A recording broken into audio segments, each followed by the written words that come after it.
Hi there everyone, welcome to my channel. So in this video guys, we will talk about what is software testing. Before we start, I would like to say thank you so much to all my viewers, silent viewers, and supporters in my channel.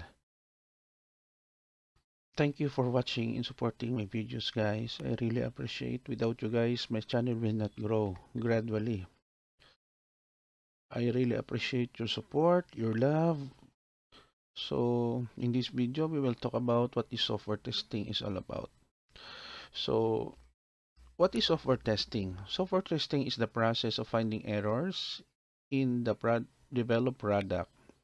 It also checks whether the real outcomes can match expected results, as well as aids in the identification of defects, missing requirements, or gaps.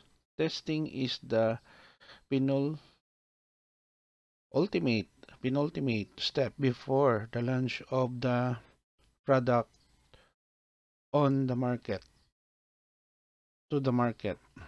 Is the ultimate step before the launch of the product of the market. I'm very sorry on that.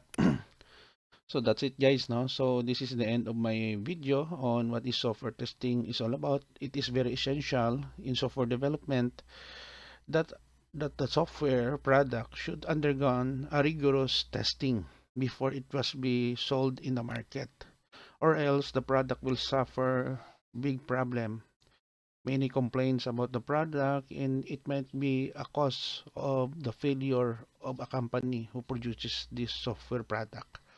So that's why software testing should not be ignored and give high priority also. Thank you so much for watching guys. Don't forget to like, share, and please support my channel guys if you're new by clicking the subscribe button. See you in the next video tutorial guys. This is your friend Jig saying bye bye for now.